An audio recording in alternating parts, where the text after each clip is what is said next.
the negative gearing changes potentially that are going to happen here. And I say potentially going to happen because let's not play the game of, they've never said anything and they're going to rule it out. And then they'll try, and then we all know what's going to happen. At some point, there's going to be a pivot here. Linda, do you think this federal government will make any changes whatsoever when it comes to negative gearing, or can we trust them that they've absolutely learnt the lesson from the Shorten defeat in 2019? Yeah, that's right. They've introduced most of those policies anyway. Well, look, the crossbench here in Canberra has to have something to talk about, don't they? And so they've all been this week, as Parliament has been sitting, talking about negative gearing and other tax changes they'd like to see. And of course, we've even seen former Liberal Premier Dominic Perrottet come out and say that he thinks there should be movement on negative gearing. And of course, we know that this was a policy examined by Scott Morrison and Malcolm Turnbull. So look, this is an idea that has been thrown around. What? So documents, of course, FOI documents have revealed that they examined this policy. They decided not to do it.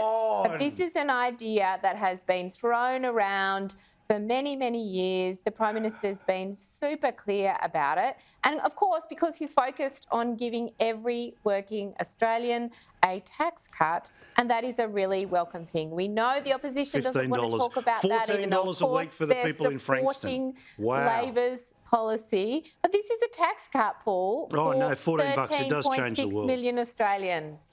13.6 million Australians are getting a tax cut, and that's a great outcome. Yeah, but if they're paying off a house, like 41% of the people of Frankston are currently, they have to find an extra $29,000 a year thanks to the elbow dozen of rate rises. But no, don't worry. Don't worry about that.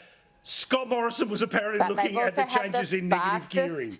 Okay. They've also had the fastest wage growth under Labor. I could go on and on. Please. Okay, well, I'll gladly have a stat off at some time.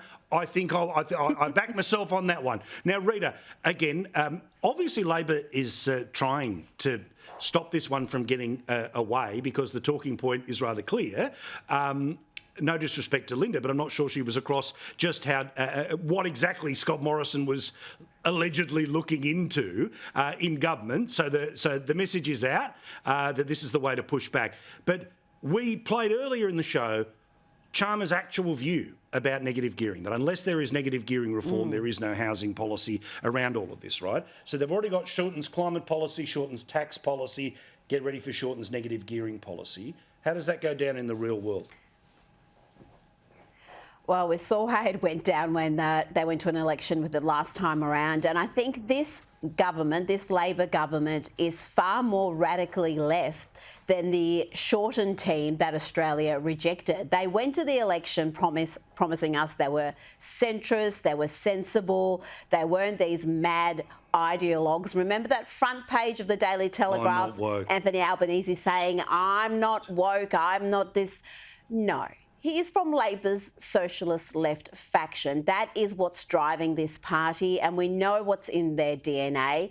They don't like aspiration. They don't like Australians being independent and self-reliant, and that's what property is. For a lot of people who are not born into wealth, property is a means of building some financial security. 100%. So they're not reliant on the old age pension. They're not reliant on the taxpayer in retirement. They can take care of themselves. That's something we should be encouraging. And of course, there's the other side to it. If you don't have these policies in place, what happens to the renters? Because you remove those policies, rents will skyrocket. We've seen that previously. We're seeing it right now in places like Victoria, where just the state government taxes are so high through land tax for property investors, and so many property investors are exiting the market. You would think that might be a good thing for property prices, but it's not. It's actually just driving up rents. And it's so absurd and economically illiterate to be upset about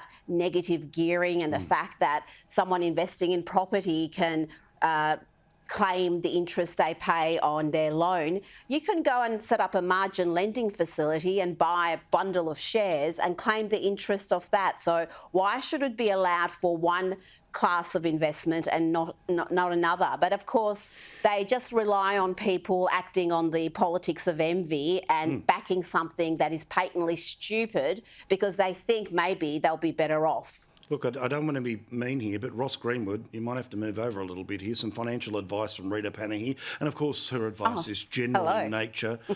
Please speak to a private broker before following your. Get the all that- prospectus. Yeah, but get the prospectus. What do they always used to say? prospectus. Choice, shop around.